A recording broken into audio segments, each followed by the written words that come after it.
चलिए ध्यान दीजिए इधर। अब हम लोग पहले देखते हैं विषुवत रेखा।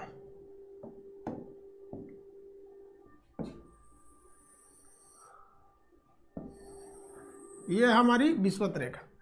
ये विषुवत रेखा के पास से एल नीनो लानीनो का समझिए ध्यान से। एल नीनो जो निकलती है वो प्रशांत महासागर में निकलती है। कहाँ निकलती है? प्रशांत महासागर में। किस तट रेखा से? पेरू तट से। किससे? पेरू तट से। आवाज जा रही है कि नहीं?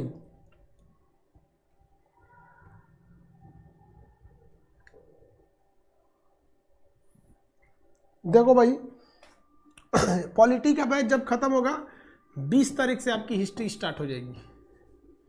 चलिए यहां देखिए ध्यान से। ये आपका है प्रशांत महासागर। पेरू तट से 180 किलोमीटर की दूरी पर एक गर्म जलधाराएं निकलती हैं। इस गर्म जलधारा को हम लोग कहते हैं एल नीनो। क्या कहेंगे? El Nino. ये स्पेनिश भाषा का शब्द है जिसका अर्थ होता है बच्चा, छोटा बच्चा। एल नीनो छोटा बच्चा, छोटा बच्चा। ये कैसी जलधारा है? गर्म है। जब ये हिंद महासागर में पहुंचती है जून के महीने में, तो हिंद महासागर की हवाओं को गर्म कर देती है, जिस वजह से यहाँ की हवाएं गर्म होकर ऊपर उठ जाती है और नीचे हवाओं की कमी होने लगती है। 25-30% हवाओं को ये उठा देती है, जिस वजह से कमी होने लगती है। जो मानसून भारत जाना चाहिए वो लौट आता है। भारत जो जाना चाहिए मानसून वो नहीं जाता बल्कि लौट आता है, जिस वजह से यहाँ वर्षा कम होती है। तो जिस वर्ष एल नीनो आएगा उस वर्ष वर्षा कम होती है। एल नीनो जिस वर्ष उत्पन्न होता है वो वर्षा कम होती है। 2-3 क्वेश्चन एल नीनो से पूछता है। एल नीनो का भारतीय मानसून पर क्या प्रभाव पड़ता है? तो भैया इसका बहुत निगेटिव प्रभाव पड़ता है। जिस वर्ष एल नीनो आएगा वर्षा कम हो जाती है। दूसरा, एल नीनो उत्पन्न कहाँ से होता है? तो एल नीनो जब भी उत्पन्न होगा तो ये एल नीनो उत्पन्न होता है प्रशांत महासागर में। एल नीनो कहाँ उत्पन्न होता है? प्रशांत महासागर में उत्पन्न होता है। किसी को कोई दिक्कत है? ये एल नीनो उत्पन्न होता है प्रशांत महासागर में। दूसरा, ये एल नीनो किस महीने तक आता है? तो ये जून तक के महीने में चला आता है। इससे वर्षा कम होती है। ये गर्म जलधारा है। एल नीनो कैसी जलधारा है? गर्म जलधारा। एल नीनो किस भाषा का शब्द है? तो स्पेनिश भाषा का शब्द है। छोटे बच्चे को वहाँ पे लोग क्या कहते हैं? एल नीनो कहते हैं। छोटे बच्चे को क्या कहते हैं? एल नीनो कहेंगे। छोटका बच्चा रहेगा तो उसे क्या कहा जाएगा? एल नीनो कहा जाता है। और बड़ा आदमी, ये तो एल नीनो समझ में। अब एल नीनो का ठीक उल्टा होता है ला नीना। एल नीनो का ठीक उल्टा होता है ला नीना। एल नीनो का ठीक उल्टा होता है ला नीना। एल नीनो का ठीक उल्टा होता है ला नीना।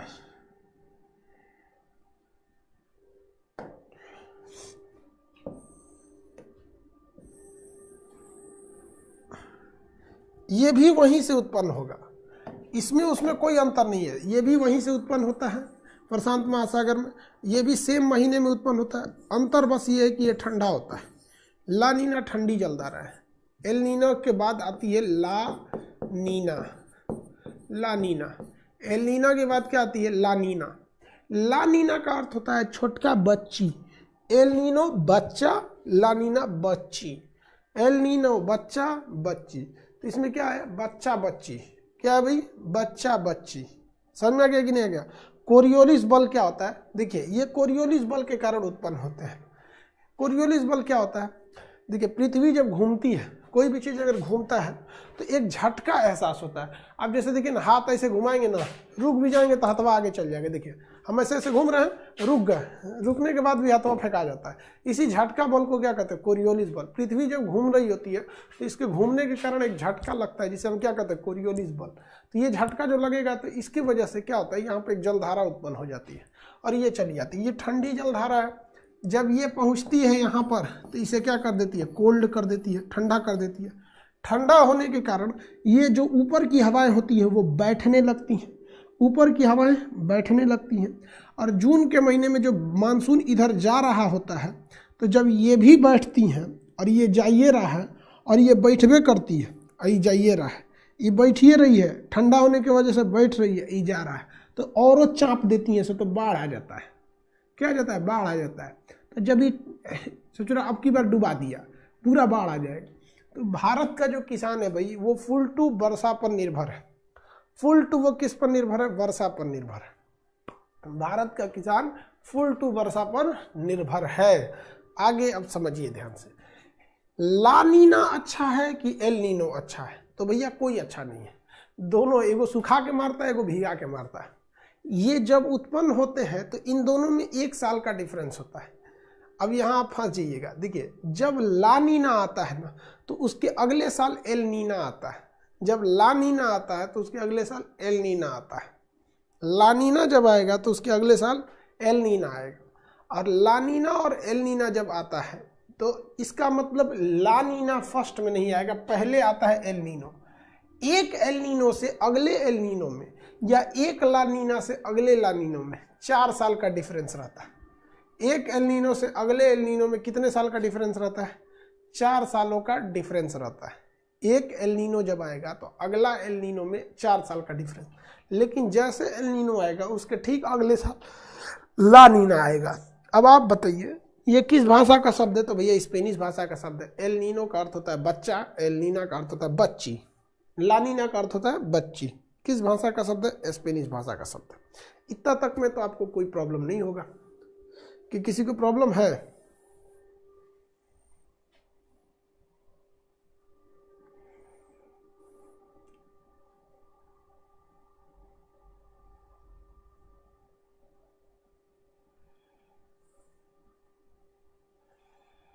किसी को कोई दिक्कत नहीं यहां तक?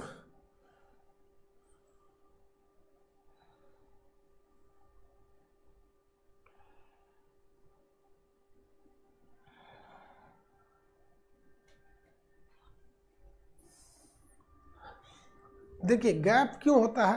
तो पृथ्वी, अब जैसे देखिए मान के चलिए एक बार चक्कर मार दिए तो क्या ये ज़्यादा झटका लगेगा? 2 बार 3 बार ज़्यादा चक्कर में होता है। तो पृथ्वी का एक 3-4 साल के राउंड के बाद एक कोरियोलिस बल्क में एक रिपीटेशन देखी जाती है। ये कोरियोलिस बल्क के कारण उत्पन्न होते हैं। एल नीना ला नीना दोनों हमारे लिए खराब है, दोनों हमारे लिए क्या है? खराब है। जिस वर्ष एल नीना आएगा सुखा देगा, जिस वर्ष ला नीना आएगा उस दिन भिगा देगा, दोनों गड़बड़ है। और हमारे किसान की दुर्दशा बहुत भयानक हो जाती है, जिसके कई सारे रीजन हैं। एक, किसान जो है उनको पुरानी परंपरा के हिसाब से खेती करना, कुछ ज़्यादा मशीनरीज का यूज ना करना, कई सारे रीजन है, सामाजिक कारण है खेती में। तो ये एल नीनो और ला नीनो हो गया, एल नीनो और ला नीनो आएगा। आगे बढ़ जाए। अब अगला टॉपिक क्या है? झील है। अगला टॉपिक क्या है? झील है। देखो भाई मेरे पास नक्शा में आप भरने के लिए टॉपिक कौन है? पहला टॉपिक बोलिए क्या है भरने के लिए? पहला टॉपिक बताइए क्या भरना है? पूरा हो गया ये पहला टॉपिक। आप ठंडी और गर्म जलधारा खुद भर लीजिए, ठंडी और गर्म जलधारा खुद भर लीजिए। पहला टॉपिक बताइए क्या है भरने वाला? पहला टॉपिक बताइए जलधारा में क्या है?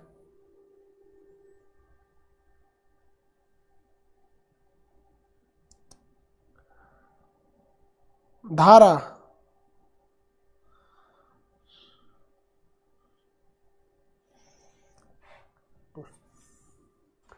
अरे यार कोई धारा बोल रहा है, कोई कुछ बोल रहा है, कोई कुछ बोल रहा है।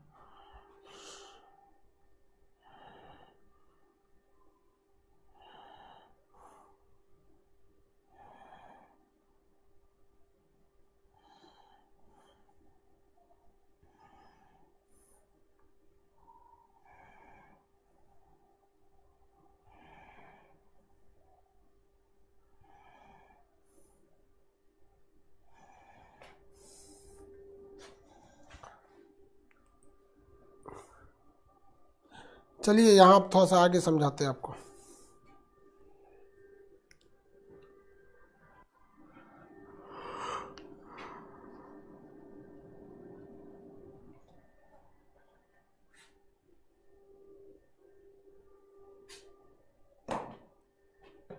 ग्रांड बैंक क्या है?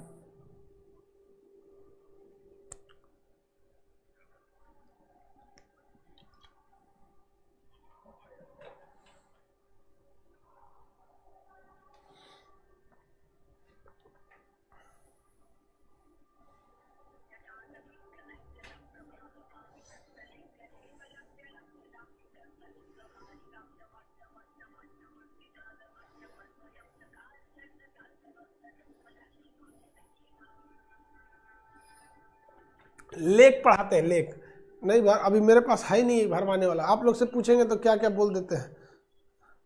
मैप का PDF भेज दीजिए तो मेरे पे, डिलीट हो गया मेरे पास। ठीक, चलिए अब लेक के बारे में समझा देते हैं। लेक, लेक यानी झील क्या होता है?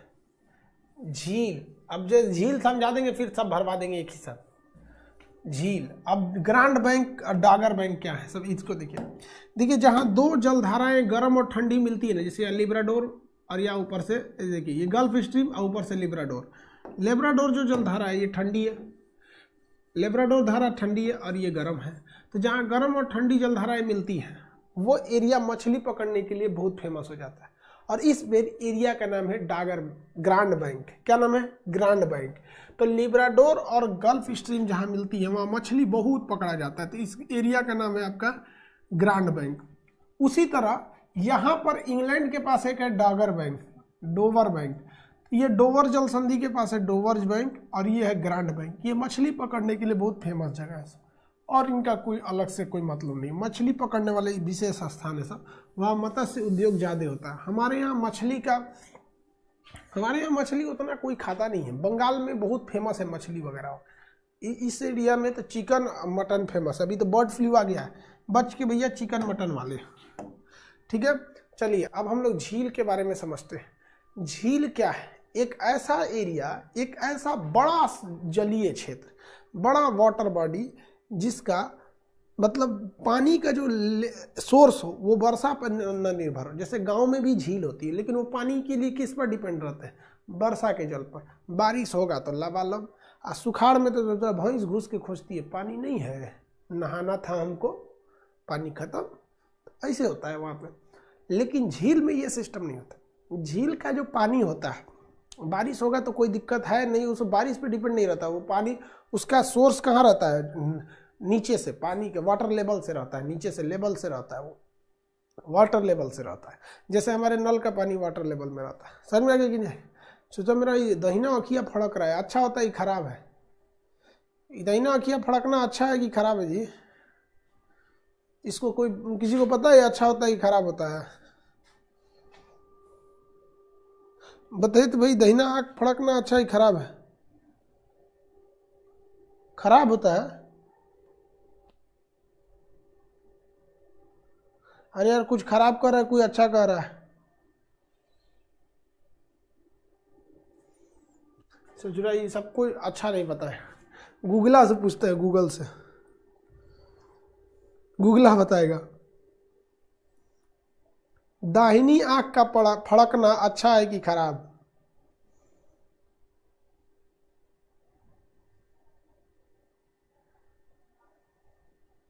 दूर सोचो तो नहीं, दुका बता रहा।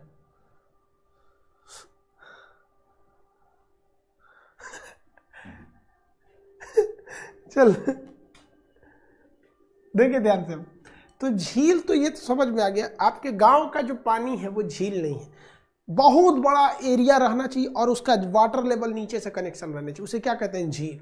छोटा हो जाता है तो आपके गांव में तालाब या पोखरा कहते हैं, और छोटा हो जाता है तो गड़हा कहते हैं, और छोटा हो जाता है तो गड़ही कहते हैं, और छोटा हो जाता है तो उसको गुप्पी कहते हैं। उसमें गोली खेलते हैं लोग, गुप्पी में देखे होंगे ऐसे गोली खेलते हैं। एक बार गुप्पी में एक बार पिला दीजिए, गुप्पी में पी लिया, अब एक बार पिलाने के बाद अब कॉमन ले लीजिए और सबको मारते रहिए ठन ठन ठन। एक ये कॉमन लेने वाला सिस्टम था। और हम लोग जब खेलते थे तो एक बार था कि जब जब मारो तब तक गुप्पी में आके पियो, तब मैच फाइनल होगा। और एक होता था कि कॉमन ले लिए, एक बार गुप्पी में पी लिए, अब खोज खोज मारो ससुरा को, ले ले ले, तो ये गुप्पी हो जाता है। यही इन सब का थोड़ा थोड़ा बड़ा रूप होता है। तो हम लोग देखते हैं झील के बारे में। बड़े बड़े दुनिया के झील है, बड़े बड़े क्या है? झील है। इन झीलों में कई ठो है सब। देखिए, एक है आपका बैकाल झील, रूस के साइबेरिया में है बैकाल झील। इसे साइबेरिया की मोती कहते हैं, ये सबसे गहरा झील है। साइबेरिया की मोती कहते हैं, ये सबसे गहरा झील है। साइबेरिया की मोती कहते हैं, ये सबसे बड़ा झील है। साइबेरिया की मोती कहते हैं, ये सबसे बड़ा झील है। कहाँ पर है भैया? तो ये है आपके रूस में। कहाँ पर है? रूस में। साइबेरिया की मोती किस झील को कहते हैं? बैकाल झील को। साइबेरिया की मोती किस झील को कहते हैं? बैकाल झील को कहते हैं।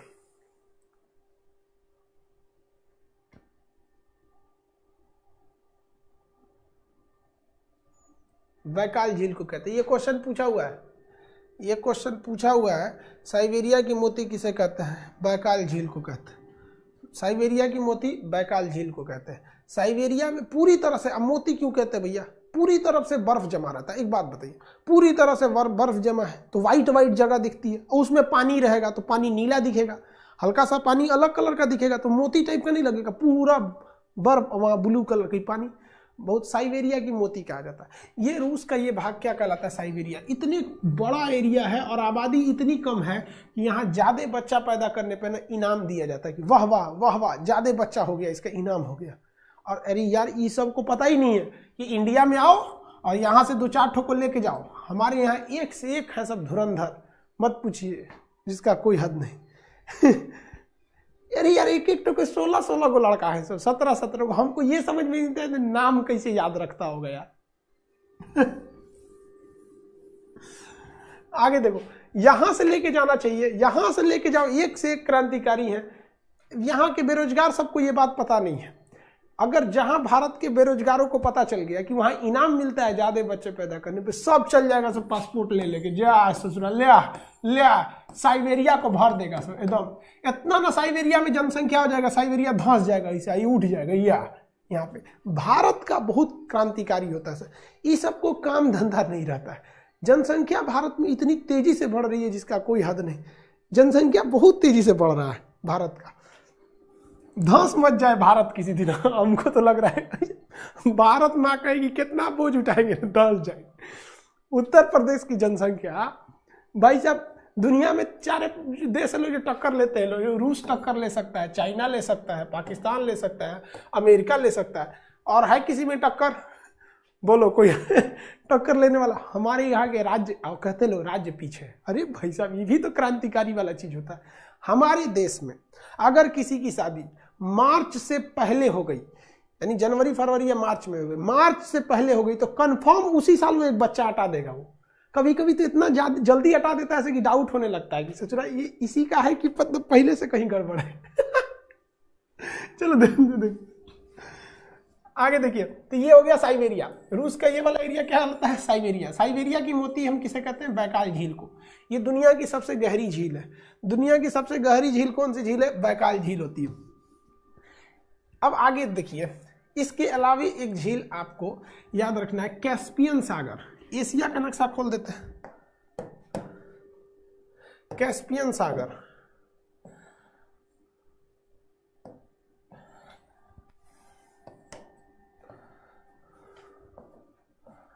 कौन सा सागर भैया? कैस्पियन सागर। ये सागर है कैस्पियन सागर। दुनिया का सबसे बड़ा झील कौन सा है? कैस्पियन सागर है। दुनिया का सबसे बड़ा झील कैस्पियन सागर है। दुनिया का सबसे बड़ा झील कैस्पियन सागर है। नाम है इसका सागर, लेकिन है झील। अब देखिए, ये है उज्बेकिस्तान। कौन सा देश है? उज्बेकिस्तान। ये उज्बेकिस्तान ईरान से कहा है कि भैया हमको चाबहार पोर्ट का यूज करने दे दो, हमको जाने के लिए समुंदर है या नहीं है। तो आगे समझेंगे लोग। तो ये जो जगह है, ये भैया ये कौन सा देश है? उज्बेकिस्तान। उज्बेकिस्तान और कजाकिस्तान के बॉर्डर पे एक झील है जिसका नाम है अराल सागर। अराल सागर को रूस वालों ने सुखा दिया। हम आपको पढ़ाए थे कि ये सेंट्रल एशिया यूएसएसआर का एक हिस्सा था। यूएसएसआर का क्या था? एक हिस्सा था। तो यूएसएसआर में चावल की खेती के लिए पानी, कपास की खेती के लिए पानी की ज़्यादा ज़रूरत थी, तो यहाँ से इस पानी के रुख को मोड़ दिया गया, नहर बना के। एक वक्त ऐसा आया कि अब ये अराल सागर सूख गया है। कुछ समय में ये अराल सागर इतिहास हो जाएगा। इसका 80% एरिया अब सूख चुका है अराल सागर का। सोचिए, मानव की दरिद्रता का एक जीता जागता मिसाल कि मानव ने न क्या किया, मानव जो है वो सुखा दिया किसी चीज को। सोचिए कितना खतरनाक होता है। इसलिए हम आप सबको कहते हैं कि जिंदगी में ये सब थोड़ा सा ये सब ध्यान देंगे। मानव प्रकृति के साथ इतना ज्यादा खिलवाड़ कर रहा है, प्रकृति से इतना ज्यादा खिलवाड़ कर रहा है कि क्या होगा।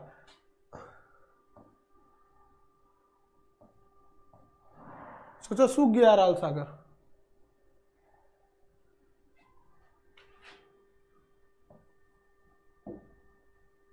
देखेंगे तो दंग रह जाएंगे आप अराल सागर को।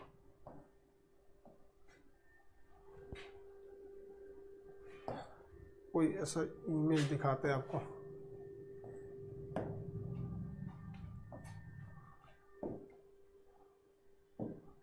अब ये बहुत कम बच गया अराल सागर।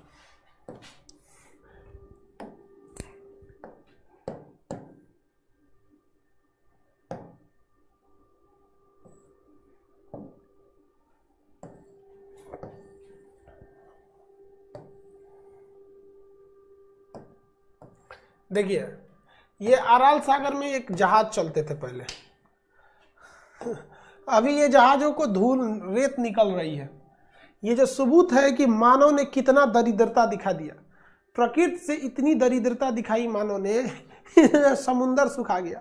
लोग कहते भी ये जिंदगी को इतनी सस्ती न बनाओ कि 2 कौड़ी के लोग खेल कर चले जाए, और मिजाज में हमेशा सख्ती रखना जरूरी है, वरना लोग पी जाते अगर समुंदर खारा ना होता। देख लो, यही है अपनी जिंदगी में नरमी रखने का नतीजा। समंदर को कोई नहीं पी सकता है, लेकिन अराल सागर जैसे झील को लोगों ने पी कर सुखा दिया, और इसके नीचे जो नमक और बालू की मात्रा आज पूरे पर्यावरण में दूषित कर रही है ये चीज।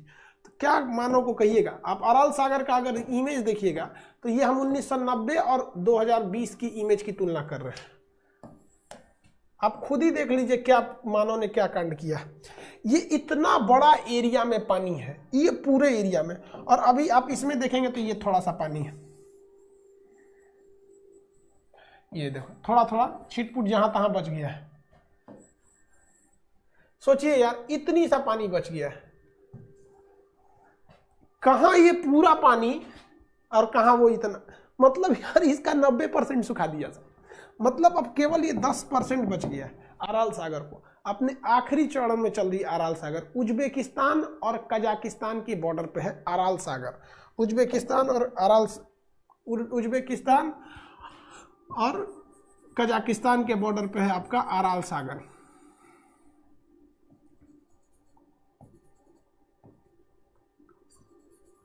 उज्बेकिस्तान और कजाकिस्तान के बॉर्डर पे एक तो कह रहा है सर पनिया का क्या किया, सब पनिया ले जाके रूस में बहवा दिया। रूस जब 1991 में टूटा था ना, ये लोग रूस से अलग हुए थे, छुट्टा पनिया ले जाके बहवा दिया सब उधर, कपास के खेत में छीट दिया। कहा जो टूट रहा है तुम हमसे, पनिया बहवा देंगे। सोचो कितना खतरनाक है, पनिया सब बहवा दिया। मानव से बढ़कर राक्षस सही में कोई नहीं यार। हम लोग सोचा समुंदर सुखा दिए। बस ये जो इतने बड़े समुंदर है ना, बस इस समुंदर का पानी अगर खारा नहीं होता ना, 10 साल बहुत था, 10 साल बहुत था, इसको तो रद्द कर देता सब। आगे देखते हम लोग। अब ये हो गया आपका अराल सागर, ये है आपका कैस्पियन सागर। सबसे बड़ा झील कैस्पियन सागर, सूख गया कौन सा झील? अराल सागर। सबसे गहरा झील बैकाल झील। सबसे गहरा झील कौन सा झील है भैया?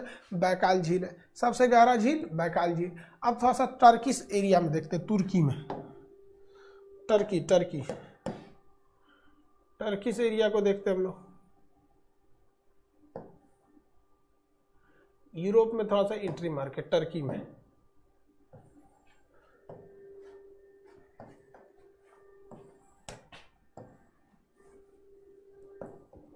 देखिए टर्की में ना 2 झील, एक बहुत फेमस है जिसका नाम है वान झील। टर्की का एक झील है जिसका फेमस नाम है वान झील। वान झील जो है ना, इतना ज्यादा ये खारा है, इससे ज्यादा कोई पानी खारा नहीं होता है। इसका खारापन जो है वो 330 ग्राम है, 330 ग्राम प्रति 100 ml में, 1 kg में। मतलब समझिए ये इतना ज्यादा खारा है कि इससे ज्यादा नमकीन कहीं का पानी नहीं है। जब कभी भी कोई समुद्र या कोई झील चारों ओर से घिर जाएगा, चारों ओर से बंद हो जाएगा, तो जब कभी झील चारों ओर से बंद हो जाता है तो ऐसे झील जो होते हैं सब उन्हें हम खारा झील कहते हैं। तो ये दुनिया का सबसे खारा या सबसे ज़्यादा सैलिनिटी किस झील में है? वान झील में है। वान झील कहाँ पर है? तुर्की में है। वान झील कहाँ पर है? तुर्की में है। वान झील कहाँ पर है भाई? तुर्की में। सबसे ज़्यादा खारा झील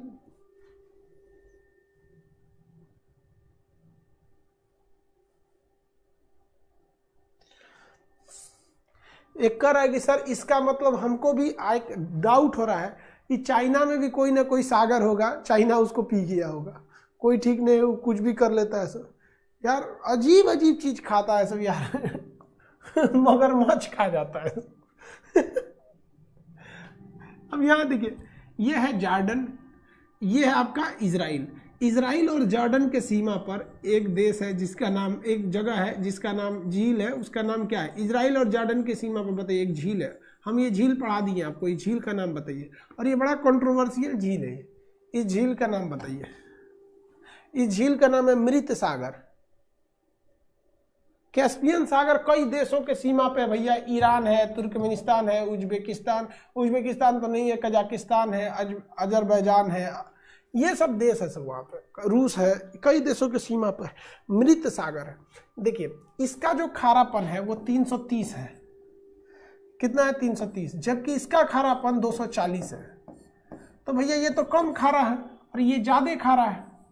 330 है और ये 240 है, तो लगभग इससे 90 अंक ज़्यादा खारा ये है।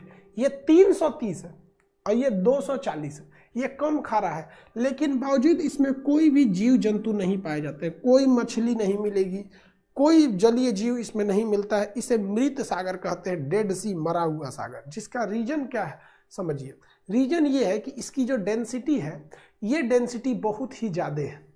अब जो डेंसिटी इसके अत्यंत घनत्व की वजह से, देखिए कोई भी चीज़ डूबती क्यों? अगर पानी से ज़्यादा डेंसिटी होगा तभी डूबेगा। इस सूरज का डेंसिटी इतना ज़्यादा है कि इसमें कोई चीज़ डूबे नहीं करता है। आप मछली ले आके इसमें छोड़ेंगे ना तो मछलियाँ डूबे नहीं करेगी, मछलियाँ कोई बाहर फेंक देगा, उसका सांस फूल जाएगा, हाय बाप रे बाप, वेंटिलेटर लगाओ, कोरोना हो गया, मर जाएगी मछली। तो मृत सागर में कोई भी जलीय जीव घुसता है तो बाहर निकल जाता है, उसको वो फेंक देता है बाहर। मृत सागर में तैरने के लिए कोई प्रैक्टिस की जरूरत नहीं है, सीधे हाचाक से कूद जाइए, हाथ पैर मारिएगा, 10 मिनट में अपने समझ जाएंगे, क्योंकि डूबेंगे तो है ही नहीं, उतराइल रहेंगे तो अपने सीख जाएंगे। अब ये नहीं कि मृत सागर में तैराक हैं, आके हिंदुस्तान में गंगा जी में छलांग लगा दी, दहा के लेके चल जाएगी। गंगा का जल बरसात के दिन में समुंदर को फेल कर देता है, इतनी तेज रफ्तार होती है। गंगा हो गया, कोसी हो गया, गंडक हो गया, बिहार में तो ये 3 नदी तबाही ला देती हैं सब। तो ये मृत सागर इसलिए मृत कहा जाता है क्योंकि इसकी घनत्व, इसका जो घनत्व, डेंसिटी इतनी ज़्यादा है कि किसी चीज़ को ये डूबने ही नहीं देता है। और जब नहीं डूबने देता है किसी चीज़ को तो कोई भी चीज़ ऊपर तैरते रहती है। अब इसकी डेंसिटी ज़्यादा क्यों हो गई? इसकी डेंसिटी ज़्यादा क्यों हो गई, इसका रीजन समझिए। देखिए ये बहुत गहरा नहीं है, अगल बगल की जो ज़मीन है, अगल बगल की ज़मीन, वो ज़मीन ही यहाँ आके गहरी हो गई है। अगल बगल की जो ज़मीन है वो ज़मीन आके गहरी हो गई है। असल में झील तो बहुत कम गहरा है, झील तो बहुत कम गहरा है, ये ऑलरेडी गहराई पर है।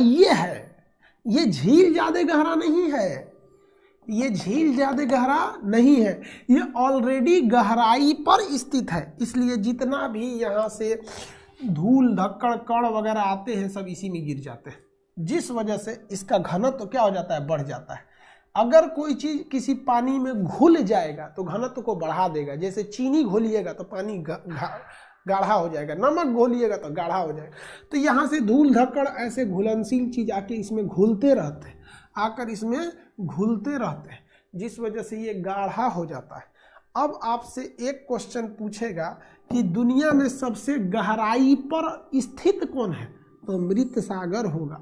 लेकिन कह देगा कि सबसे गहरा कौन है, सबसे गहरा कौन है, तो सबसे गहरा कहेगा तो वान झील, बैकाल झील होगा। ये गहराई पर नहीं है, ये बहुत गहरा है, ये घुसिएगा तो अचाक से अंदर रह जाइएगा। जबकि वान जो मृत सागर है वो गहरा नहीं है, वो ऑलरेडी गहराई पर है, वो ऑलरेडी गहराई पर है। समझ में आ गया अंतर?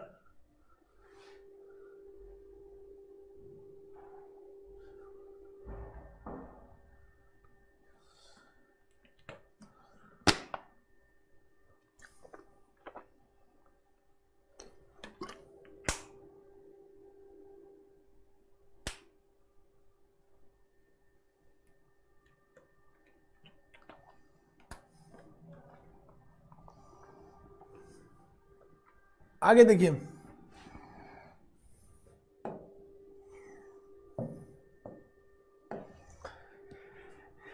इसको हटा दे।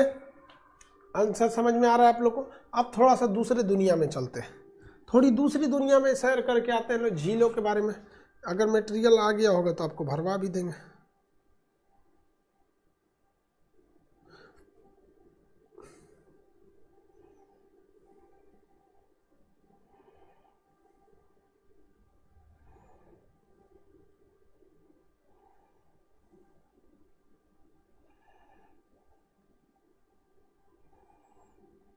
मटेरियलवा आ गया, हमने जगह ये नहीं है, घुचुर घुचुर करके रुक गया।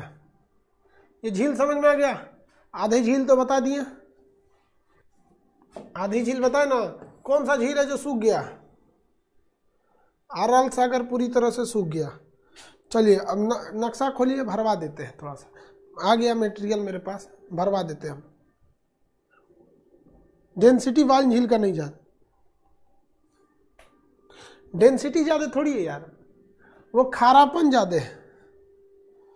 डेंसिटी ज्यादा नहीं है, वो खारापन ज्यादा है।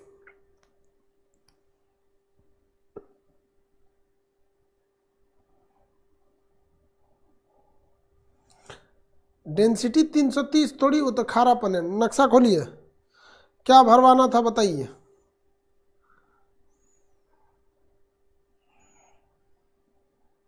गर्म ठंडी जल हवाएं भर लिए हैं। चक्रवात तक भर लिए हैं, चक्रवात तक भर लिए कि नहीं भर लिए? धारा भरवाना है, जल संधि वगैरह भर लिए हैं। आप पेज नंबर 27 खोलिए, देखिए जल संधि, जल डमरू मध्य, चैनल, स्थल संधि यानी अस्थमस, ये भर लिए हैं या नहीं भरे? पेज नंबर 27 खोलिए अपने मटेरियल का, पेज नंबर 27 भर लिए हैं? नहीं भरे हैं तो जल संधि में भरिए। जल संधि जहां लिखा है भर लिए हैं, तो जल संधि लिखा है तो लिखिए, दो जल संधि में लिखिए। जल संधि पेज नंबर 27 में लिखा है जल संधि, पेज नंबर 27 पर लिखा है जल संधि, पेज नंबर 27 पर लिखा है जल संधि। लिखिए जल संधि में दो बड़े जलीय क्षेत्र को मिलाने वाला पतला रास्ता, दो बड़े जलीय क्षेत्र को मिलाने वाला पतला रास्ता, दो बड़े जलीय क्षेत्र को मिलाने वाला पतला रास्ता।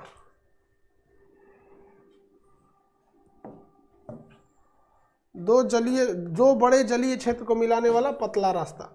अब उसके नीचे होगा जल डमरू मध्य, उसके नीचे क्या है? जल डमरू मध्य, जल डमरू मध्य। उसमें लिखिए दो छोटे जलीय क्षेत्र को मिलाने वाला पतला रास्ता, दो छोटे जलीय क्षेत्र को मिलाने वाला पतला रास्ता।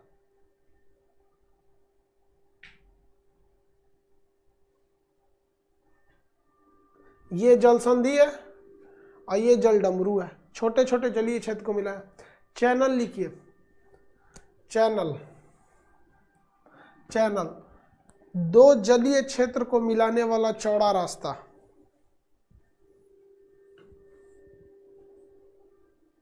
दो जलीय क्षेत्र को मिलाने वाला चौड़ा रास्ता, दो जलीय क्षेत्र को मिलाने वाला चौड़ा रास्ता,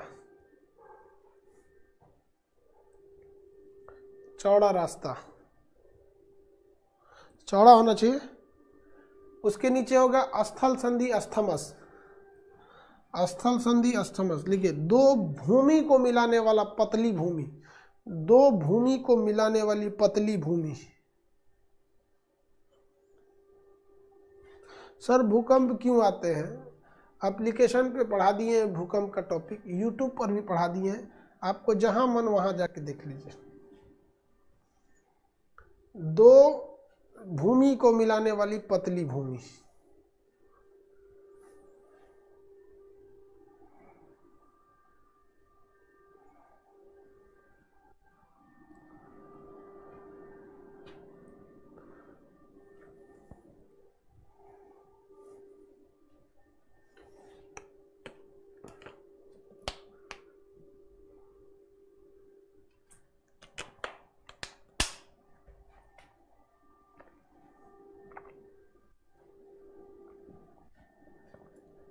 आगे बढ़े, अब आते हैं हम लोग जलधारा पे।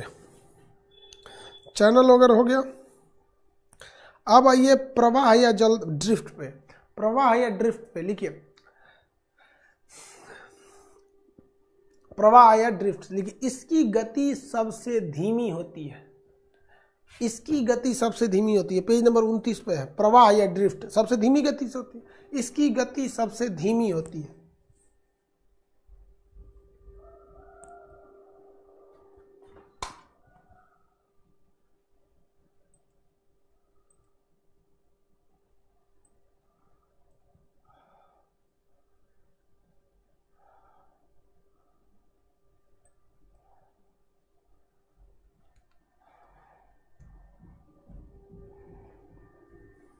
इसकी गति सबसे धीमी होती है। एग्जाम्पल में आप किसी भी प्रवाह को लिख सकते हैं, अटलांटिक प्रवाह, हिंद प्रवाह, उसके नीचे होगा धारा। इसकी गति प्रवाह से तेज होती है, इसकी गति प्रवाह से तेज होती है, इसकी गति प्रवाह से तेज होती है। धारा में लिखेंगे इसकी गति प्रवाह से तेज होती है, जैसे केनारी की धारा, जैसे केनारी की धारा,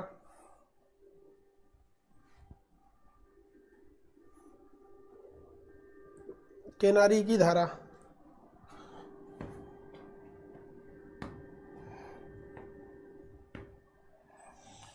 केनारी की धारा।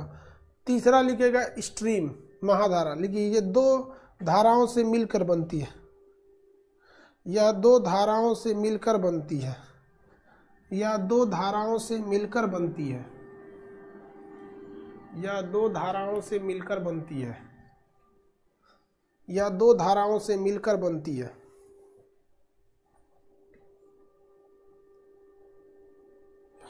सर यूट्यूब पर एक मौलवी साहब आपको धमकी दे रहे थे।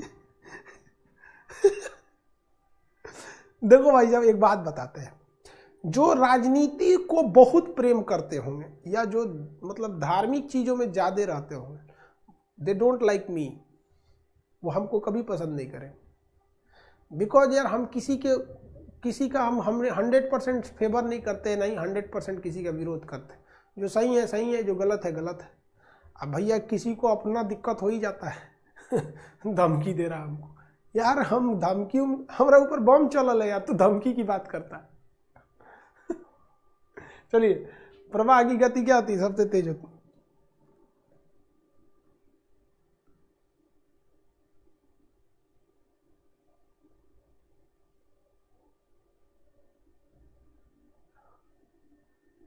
और अंजलि कुमारी करिए कि ठीक है कर रहा है, धमकी दे रहा है, तो उसको हम बोल दिए तो करिए कि ठीक कर रहा है। रे बकलोलिया।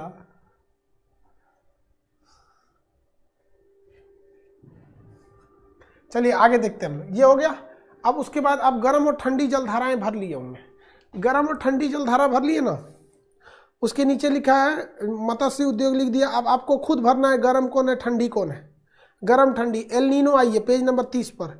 एल नीनो, पेज नंबर 30 पे आइए। El Nino, page number 30, El Nino.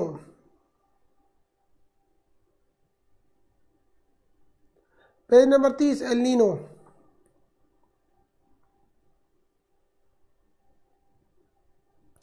El Nino आ गया। पेज नंबर 30 जो एल नीनो लिखा हुआ है, इस एल नीनो की धारा में समझिए क्या है। एल नीनो की धारा समझा दिए, लिखिए। यह प्रशांत महासागर में एल नीनो लिखे, एल नीनो की धारा में लिखेगा। यह स्पेनिश शब्द है जिसका अर्थ होता है बच्चा। स्पेनिश शब्द है जिसका अर्थ होता है बच्चा। एल नीनो है ना, स्पेनिश शब्द है जिसका अर्थ होता है बच्चा। पहले एल नीनो है कि पहले ला नीना है जी? एल नीनो स्पेनिश शब्द है जिसका अर्थ होता है बच्चा।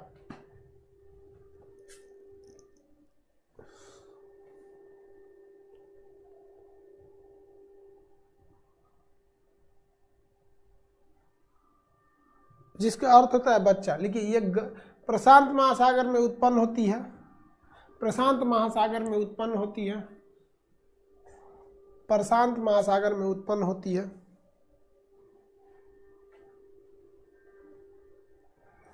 प्रशांत महासागर में उत्पन्न होती है, प्रशांत महासागर में उत्पन्न होती है। हो गया, उत्पन्न होती है। गर्म धारा है, इसके आने से भारत में वर्षा कम होती है। गर्म धारा है, इसके आने से वर्षा घट जाती है। गर्म धारा है, इसके आने से वर्षा कम हो जाती है।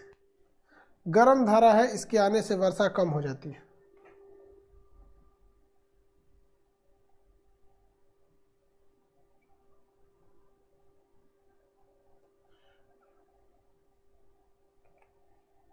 हो गया। इसके आने से वर्षा कम होती। इसका उल्टा करके आप लिख लीजिएगा लानीना में। लानीना स्पेनिश भाषा का शब्द है, उसका हो जाएगा बच्ची। वो भी प्रशांत महासागर में उत्पन्न होगी वो, लेकिन वो ठंडी होगी, उसके आने से वर्षा ज़्यादा हो जाएगी। ठीक है, अब आगे का क्लास कल करेंगे। कल झील पढ़ा के भरवा देंगे, मंगा लिए हम यहाँ पे। ठीक है, आज के लिए इतना ही।